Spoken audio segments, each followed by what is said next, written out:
Wala tatawaddo minal awani sufriyati, dan jangan kamu wudu dari wadah yang terbuat dari kuningan. Jangankan wudu korban aja kambing dari kuningan nggak boleh, dari Indramayu boleh, bener, dari Sukabumi kambingnya boleh, tapi kalau dari kuningan jangan. Cewek kuningan juga jangan dikawinin. Kuningan, iya. Wala tatawaddo minal awani sufriyati, jangan kamu berwudu minal awani sufriyati, dari wadah yang terbuat dari kuningan. Bal minal khozafiyati, bal minal khozafiyati, tapi pakailah tempat wudumu yang terbuat dari tanah, ya guci dah, guci kendi. Nah, khozafiyat tuh guci kendi yang jenis-jenis keramik sekarang mah itu boleh. Bal minal khozafiyati, tapi pakailah wadahmu, wadah wudumu, wadah mandimu dari mana? Dari khozafiyah, dari kendi, dari tempayan yang gede tuh, apa sih namanya dulu tuh? Yang gede tuh gerabah ya? Iya yang gede. Gentong. Nah itu gentong yang guci gede banget itu. Gitu, orang-orang dulu pakainya begitu, nggak ada yang pakai kuningan gitu. Jadi pakailah wadah wudu kita dari khozafiyah au jildiyah, atau yang terbuat dari kulit tuh, kayak kaum Tartar, kaum Mongol atau kaum Arab tuh kalau pergi kan bawa yang gembolan tuh kayak kulit tuh, kulit kambing buat minum. Nah, lu pernah nonton film Jackie Chan nggak? Atau Jackie Chan pakai gitu tuh. Nah itu di film Cina, pendekar Cina gitu kan. Nah itu pakai, namanya dari kantong dia punya minuman dari terbuat dari kulit. Itu boleh. Kalau bisa pakai itu aja, nggak usah pakai kuningan. Lalu kemudian awil khoshabiyati, atau pakailah wadah wudu dan mandimu dari kayu padasan. Kalau orang dulu padasan kayu kan ada tuh, dari kayu dulu kayak peti itu, kayak peti koboi itu, ditempel diikat truk, atau kayu satu dicowakin. Nah kan banyak tuh, itu termasuk khosyabiyah. Nah itu boleh tuh, nggak apa-apa. 5 qadruwiya an Ibni Umar, karena ada hadis yang diriwayatkan dari Ibnu Umar wa Abi Hurairah radhiyallahu anhuma min karahiyati ina'i sofri radhiyallahu anhuma, semoga Allah meridhoi keduanya, yaitu Sayyidina Ibnu Umar dan Abu Hurairah. Min karahiyati ina'i sofri, dari kemakruhan memakai wadah air dari kuningan. Wadah air dari kuningan jangan pernah dipakai. Paham tuh? Fahadhi sab'atu makruhatun fil wudu'i, dan ketujuh perkara yang sudah kita sebutkan dari atas. Dari mana tuh? Wala tafdi, kan gitu ya? Yadaika yurashul ma'a, jangan kamu kebat-kebatkan tanganmu agar supaya air yang ada di badanmu itu nyiprat-nyiprat.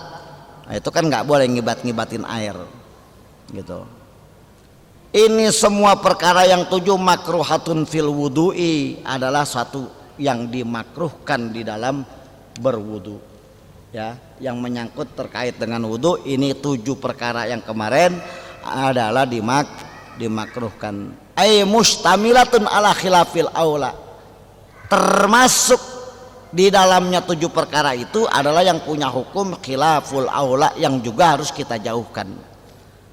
Khilaful aula itu di bawah makruh, tapi tidak sampai makruh, tapi tetap harus dihindarkan. Namanya hukumnya khilaful aula. Seperti apa? Kan nafdi, seperti ngibatin tangan ketika habis wudu.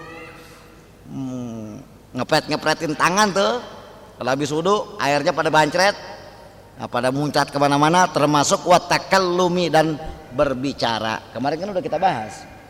Dan ada hadis ketika Nabi Muhammad Fathu Makkah lagi mandi kan ada bicara. Nah itu sudah jadi. Itu termasuk khilaful aula. Nah, walaupun dia tidak sampai kepada hukum makruh, tetap kita harus keluar daripada khilaf para ulama, khilaf daripada mujtahid ya kita mencari amannya saja. Itu kita hindarkan. Walaupun kalau dilakukan ya boleh-boleh saja. Yang makruh aja kalau dikerjakan nggak dosa kan gitu ya. Tapi kalau kita mau cari makna daripada kita ngaji bidayatul hidayah dari awal, itu berarti yang kita sasarkan bukan cuman hukum fikih, tapi kita ambil kebeningan hati kita dengan memakai syariat atau tanpa meninggalkan syariat.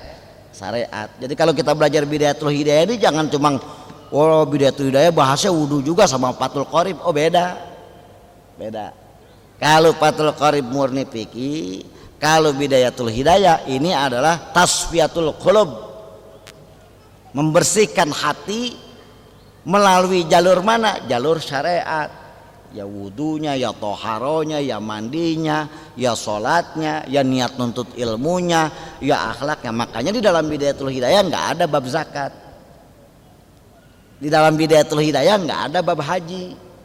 Karena kalau udah bicara zakat, bicara haji, mah pada urusan duit. Lah duit mah kan urusan setan. Bener kan? Lah duit mah urusan sampah, urusannya dunia, nggak dibahas. Tuh, jadi ini Imamul Ghazali apik. Jadi di dalam kitab Bidayatul Hidayah itu nggak ada, cari bab haji ada nggak? Kalau fikih, kitab fikih murni, fikih benar kayak Fathul Qorib, Takrib, Safinatun Najah apa semua itu ada.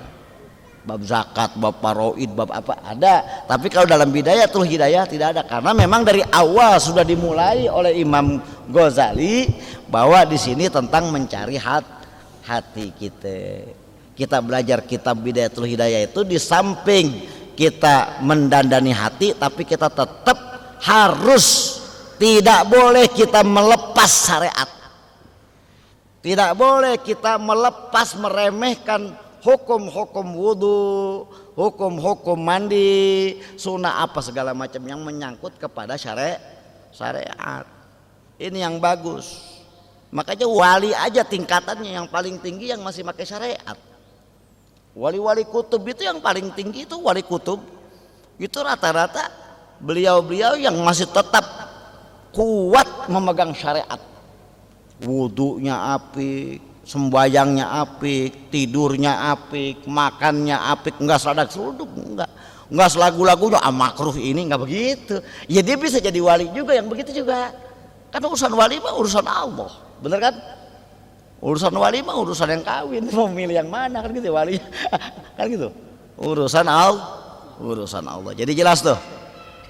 Di dalam masalah ini kita harus melepaskan diri daripada khilaful aula. Di dalam masalah kitab-kitab yang mendandani hati melalui jalur syariat, tetap kita nggak boleh lepas jalur syariat. Belajar fikih yang benar, belajar syahadat, tajwid, makhraj, hukum, semuanya harus kita pelajari, meskipun yang kita tuju adalah membeningkan hati. Ya. Nah, ketujuh perkara itu yang kemarin termasuk mencakup masalah khilaful aula. Khilaful aula bukan makruh tapi di bawah makruh. Nah, seperti ngepret-ngepretin tangan habis wudu atau berbicara, ini pun harus dihindari.